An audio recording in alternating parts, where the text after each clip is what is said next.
Welcome to Heal the World Show podcast, brought to you by the Healing Institute. I'm Parmelia Parham. I'm the founder and the CEO of the Healing Institute, and I am so excited to be able to showcase our guest co-hosts every week. So the Healing Institute is an online worldwide hub of holistic practitioners. We really are out to heal the world. That's why I'm calling this podcast Heal the World Show podcast. And we really want to make an impact on people's health. We really want to create a proactive wellness society. We kind of I believe anyway, we've been a reactive illness society just a little bit too long. It's now time to change up that medical model. And the Healing Institute has presently 10 holistic practitioners. So we are available for you to get to the root cause of what's going on with you. And I think that's where we make a difference. The medical model that we've been used to all these years really just treated symptoms, didn't really treat what the root cause was. And I'm very excited to say that all of our practitioners get to the root cause of what's happening on your health journey, because let's face it, we're all on a health journey. So, why is this so important to me? Well, we had a tragedy in our family a few years ago where my mom passed away at a very young age. She was only 61. And it was due to complications of a medication that she had been on for over 20 years. We had no idea that this medication, being on this medication for that length of time, would affect her kidneys. So unfortunately, it would happen very quickly. It was right before Christmas. She actually passed on the 15th of December. I was 5 months pregnant with my son. And when I look back at that tragedy, it was not only a tragedy that she passed at such a young age, but my children didn't get to be, and I don't want that happening for any other families. I really want people to have an education around alternative ways to be well and stay well. And so, yes, we do have a guest co-host each week. And this week, I am so excited to have, I'm going to... Jochen? I know it's a hard one. Jochen Reyes as my guest co-host. Now, Jochen is a mentor, he's a coach, and he's also a meditation teacher. And he's got some amazing experiences that he's traveled all over the world and done meditation and learned from other people and other societies and other countries. So today we are going to be talking mainly about the essence of a spiritual practice and teaching how we discover our innate perfection and how to find greater ease and support in healings of all levels. And that, I think, is so true. We need that definitely at this time, in this time that we're in, the transition that we're in. Those of us that are in the wellness and healing area, we know that this is a transition for the world, actually, for society and for our planet. Oftentimes it feels like it's a big upheaval. But when we look at it from the positive side, we see that this is a transition that's very, very important for us to have. Now, each month I have a theme. September is called Splendid September. And so I'm just so delighted that Jochen is here. And welcome. Tell us a little bit about you. And I know you're in California right now, but I know you do travel over to Europe. Thank you, Parmelia. So nice to be here and speak with you again. I love what you're doing with the Institute. I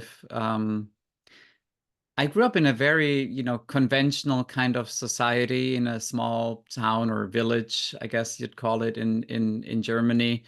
With just like the typical mindset that you'd have there in the early 70s when you grow up. And didn't look far beyond anything that was available to me there initially. So when we speak about healing, that all came far later in my life. Like I studied psychology because I always was interested in how we could make the most of human potential. There was so much suffering around me, and as I had to admit more and more in me as well.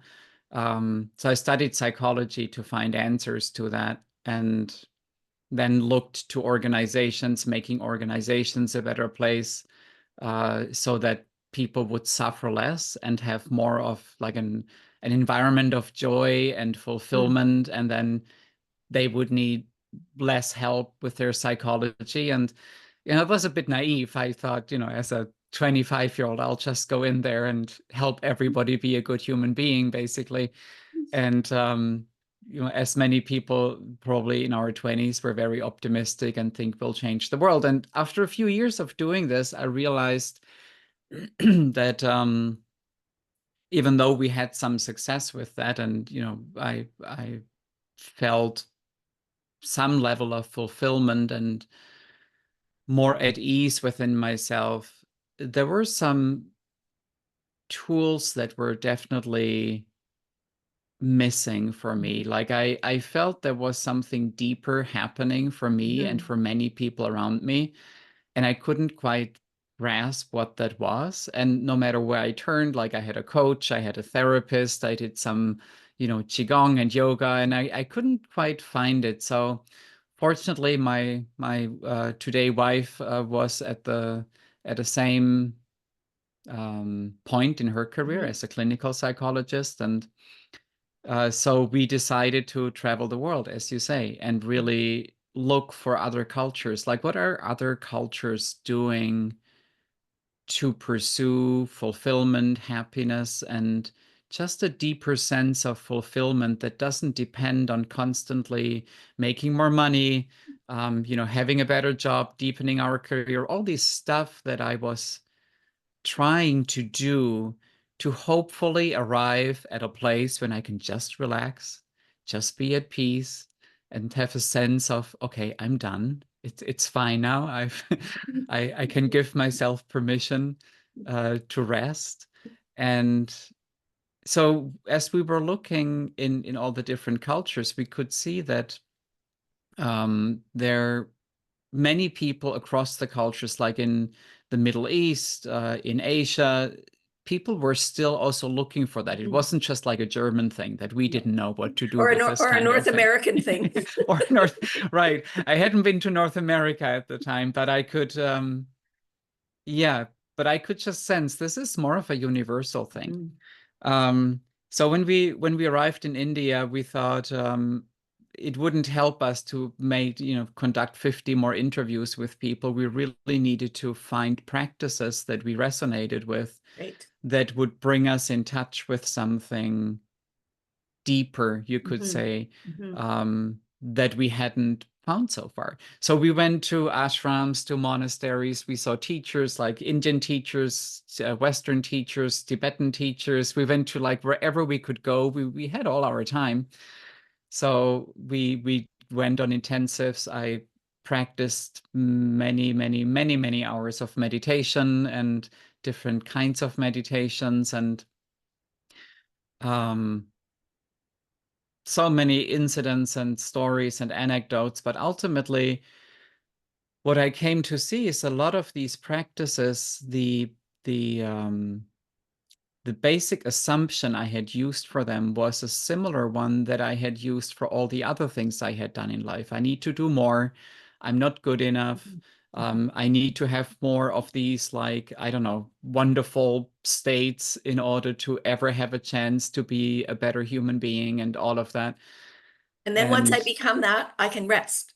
exactly. So Same mentality, there's just so many people that work, their whole life and to get to that what they call retirement age of right. 60, 65, 70, and then they can rest, or they can, and that is just, I love the way that you and your almost wife, if she wasn't her wife yet, that you were actually searching for what you were missing, and then Yeah. and finding out what, what else was out there. Because I think that's what we need to do always, is be introspective and okay, well, if this isn't working for me right now, or I don't have that joy and happiness that I think I should have, or that I want to have, then I need to do something about it. And most people don't do the inner work. They, buy the bigger house, or get the better job, or, buy the cars and the boats. And, I live on Vancouver Island, so there's lots of boats around here. People look at that more from a materialistic point of view. Not necessarily that they're moving that way. They think those things will make them happy and joyful. Right. That's ultimately all we want, right? Like Exactly. if you really drill it down, like when I ask my clients, what is it that you really want? Then maybe the first level answer is, well, I want a better job, or, I want to move on. Well, why is this important to you? What do you think you'll find from that? And then if you do this like 4 or 5 times, you arrive at very simple things. I want to be relaxed. I want to feel more like at home. I want to be more authentic. And it's just like very basic, simple things that I think humans are the only species of animals that don't know how to actually be ourselves. Yes, It's I like agree. all the other ones, when I look out here, like every creature seems to be so in tune and in alignment with our being. And somehow for us humans, we've complicated things so much. And fortunately, to maybe circle around that, we did come across a stream of teachings and practices that allow us to access this rest, the ease of being directly, rather than as a result of, once I've purified my mind or deconditioned countless lifetimes of bad karma and done all these things. Since it's the essence of our human nature, or in Buddhism, it might be called Buddha nature, there are practices that can bring us directly in touch with this, what in our previous conversation I said, this like place of complete innate perfection.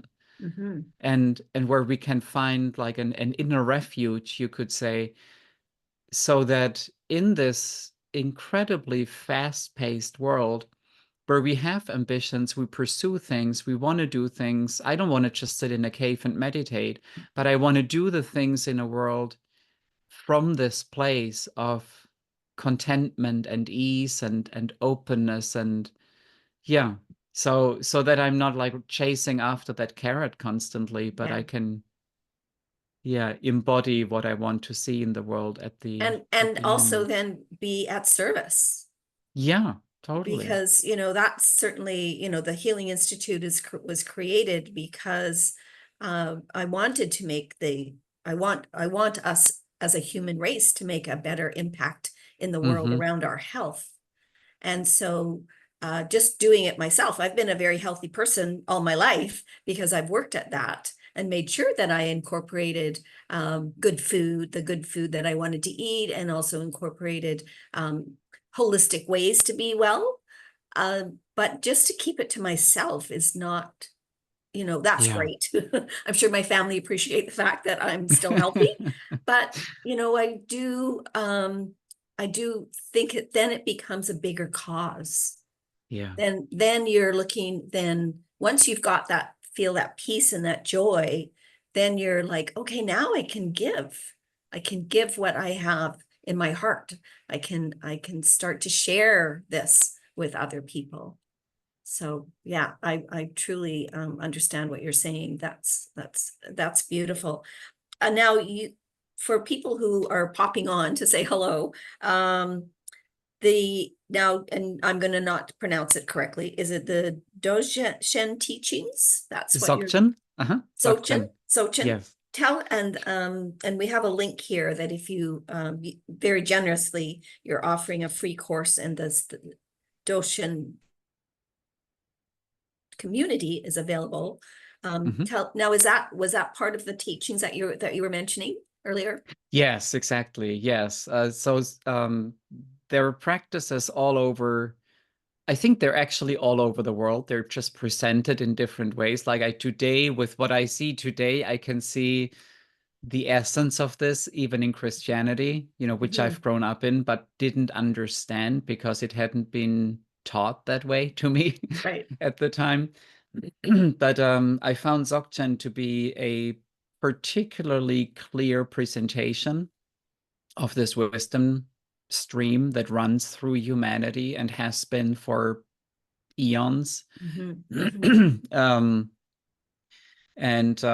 this particular expression, of course, like if you look at videos online, you might find Tibetan teachers who are dressed in the Tibetan robes and and do like a lot of they use a lot of artifacts from their culture. Which I personally love. Like if you could see the display here, there are lots of like little Buddhas and statues and because I resonate with that. To me, it brings me joy to see those things.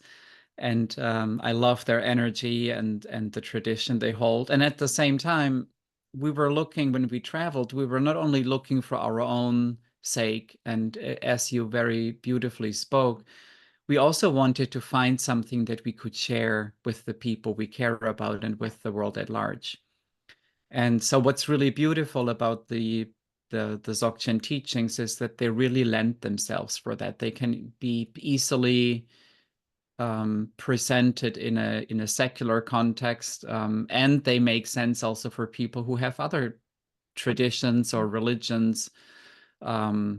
So I found that in speaking with people from all walks of life. I'm also in a community where people are mostly Christian based, and the words I use there in guided meditations are a little different sometimes. But it is exactly the same essence, because it's always about us as humans and how can we connect to that deeper wisdom, love, compassion that we all have as our true nature. And regardless of the layers of cultural and religious ideas that we might have and that our society has, the essence of us as beings doesn't really change. No, and that's what I love about also the healing journey. Just to say that is I've been in so many situations where just finding access to that inner place of more greater rest and calm has also supported my outer healing journey, you could say, has supported the healing of my body, has supported the healing on an emotional level, on so many other levels. I think if we're in tune and in alignment with this essence of our being, then the healing can actually be accelerated. I agree. Yes, most definitely. And I love the fact that you raised that about our essence and our being and our true self as to who we are. We're not raised to learn about that. Certainly in my culture, in North America and Canada. Same in Germany. Yeah. So, I think there's a whole new generation of us that I call us pioneers, because we are now pioneering to look at those, how to combine that and how to find that deep and that deep knowing of who we are. And we are perfect. We're made perfect. We then show up in society, in our families, and we get shown different ways that we're not perfect. But really, for those, I was raised in a Christian family as well, and although I probably lean a bit more to what I consider spirituality, I still know that I was definitely, God created me. So, and he doesn't create something that's not perfect. So, and not certainly, oftentimes I think when we talk about that, people think we're getting into our ego, but I'm not coming from that place. I'm also, of course, a Miracles student. And so I'm always, that's part of my morning, my morning meditation that I do is I do a yoga meditation, and then I make my tea, and then I sit and read my Course in Miracles lesson, whatever that is for the day. And again, it's based on a lot of Christian doctrine and philosophy, but it's not, it doesn't hold to any particular religion. So a lot of the wording, I should say, it's not really a doctrine, but the wording is very Christian based. Right.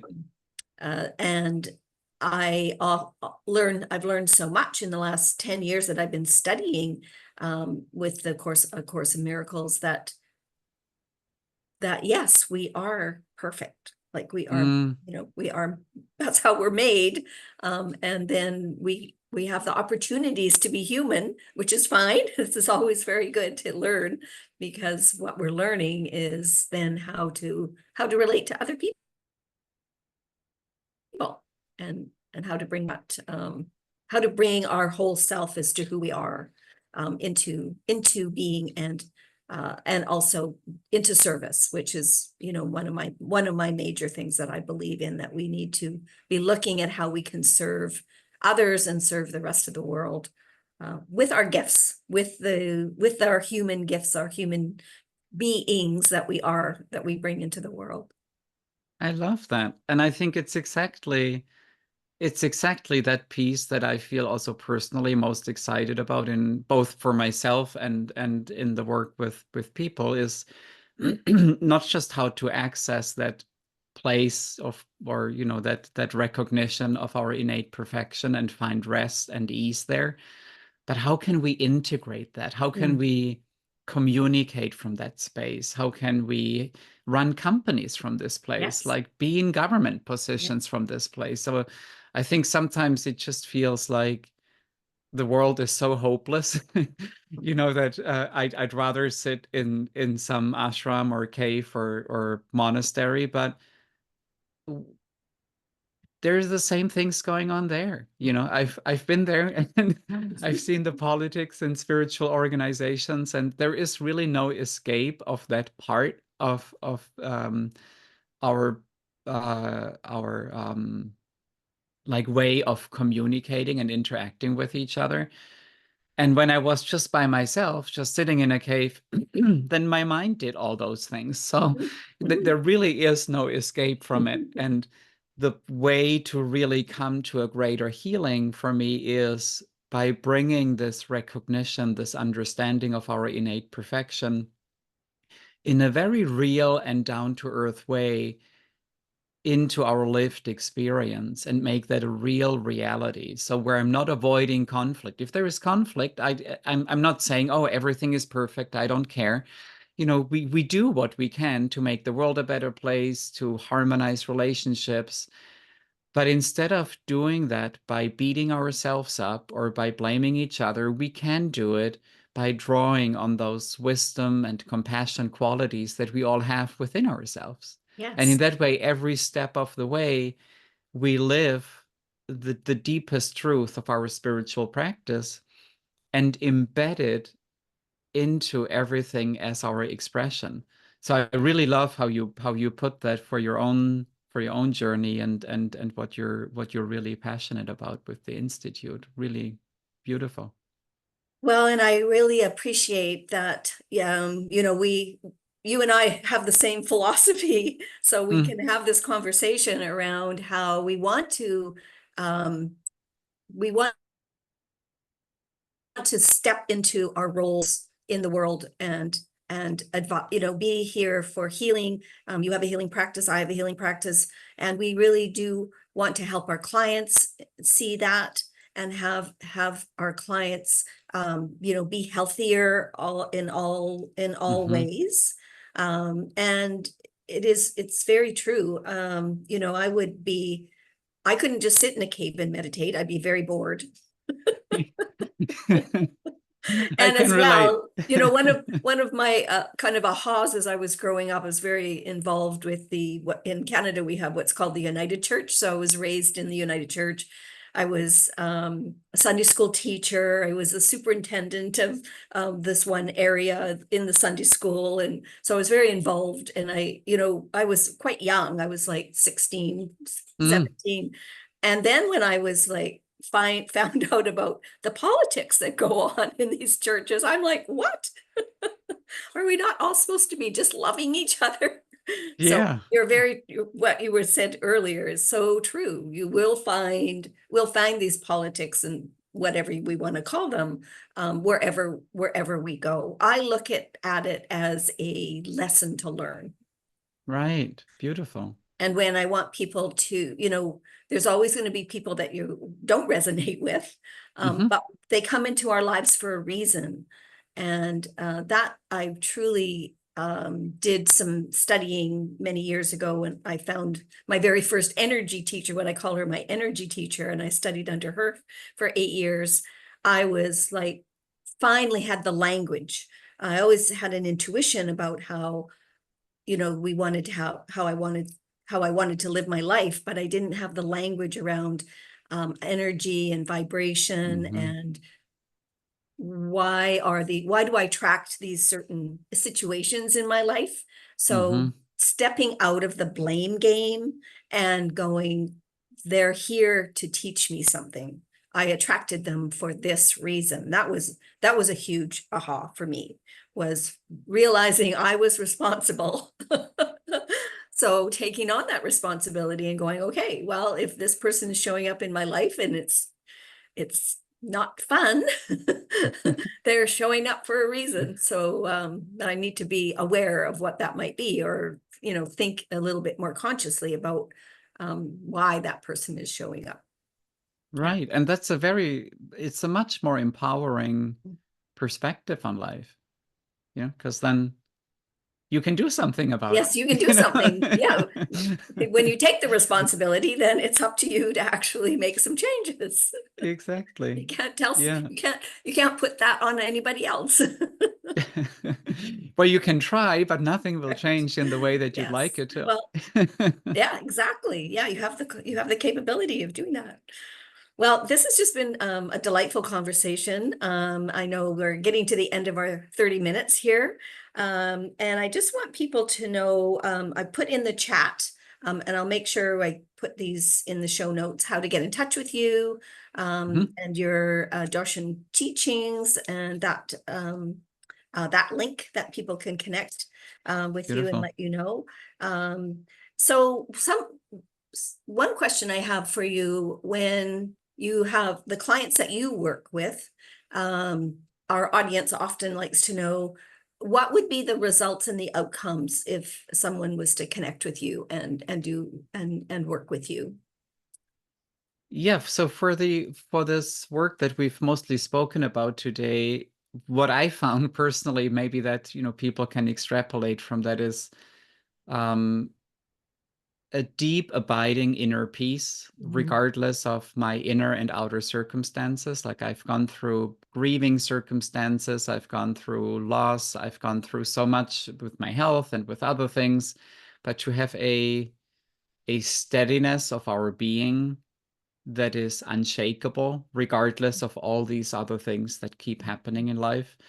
Harmonizing relationships, coming to terms with people in our life, with circumstances, organizations potentially, but for most of us, it's people, Mhm. um, where it's challenging to really live and embody our spirituality, our values, and how we really want to show up. And ultimately, with all of this, having like a real purpose to express our being, our authentic being in this world, in whatever way that is. It doesn't mean that we'll suddenly all be podcasters with 1 million followers. It could just be that we have a more meaningful conversation with the person at the grocery store. But Yeah. really living this fulfillment on a moment to moment Yeah. basis is something that people who learn to access this place of rest and the essence of our being can tap into literally in every moment of our life. I love that. That's beautiful. Something just last weekend that was what you're saying resonated with me. I went for a walk, and I live about a 20-minute walk, 30-minute walk from our beach, our local beach. And I was actually having a visit, a phone visit with my daughter who lives in Montreal. So we call it our walk and talk. We'll go for, well, she went for a walk in her neighborhood. I was going for a walk. And when we finished, I showed her, I said, I just have to describe the beach. She knows the beach. She's visited me numerous times. So she knows what the beach is like. But I said, it's one of those days where it's not really hot, but it's cool enough, but not cold. And the water was coming in. There was a little bit of white caps on the waves as they were coming in. It was just beautiful. And so she said, oh, send me a picture, Mom. So I was taking a picture after we got off our call, and there was some driftwood. And I thought, okay, well, I'll try to make this picture a little more, not just the water and the beach. So I was taking this picture, and she really appreciated when she said, oh, that looks great, that driftwood. But this is what I wanted to share. After that, I turned around, and there was a gentleman, an elderly gentleman, sitting on a bench. There's lots of benches all along the beach. And he was sitting there, and he looked at me and I looked at him, and we just struck up a conversation. Ended up talking about our children. I said what I was doing, that I'd just taken this photo from my daughter who lives in Montreal and sent it to her. And we just started talking about our children, and it was the most lovely conversation. I'll probably never see this man again, ever. But, we connected on a certain level. And I thought afterwards, as I was walking home, I was like, why can't we as humans just do that all the time? Just make that connection, and just even for a few minutes. I don't think we even spoke for maybe more than 5 minutes, but just have that interaction, and that accepting people where they're at, and who they are, because I truly believe we're all beautiful human beings. Sometimes our egos get in the way, but you can bat those out of the way, as long as we're aware of what's happening. But yes, so I greatly appreciate our conversation today, and I just wanted to let people know, with the Healing Institute and with the Heal the World Show podcast, we have a big ask. We really do want you to, for people that are listening, we really do want you to share this with your community and with your families. We want you to know, and we want you to share that we have these amazing practitioners who are available for you to be well and stay well on your health journey. The motto of the Healing Institute is service with love. And that's where we're always coming from our hearts. We're all heart-centered, and we really want to serve the world, and anyone and everyone who comes to the Healing Institute. We want to serve you with love. So thank you again, Hoshin, for being part of today's Heal the World Show podcast. Delightful to have you on, and we'll definitely let people know how to get in touch with you. Thank you. My pleasure. Thank you for all the work you do. Thanks.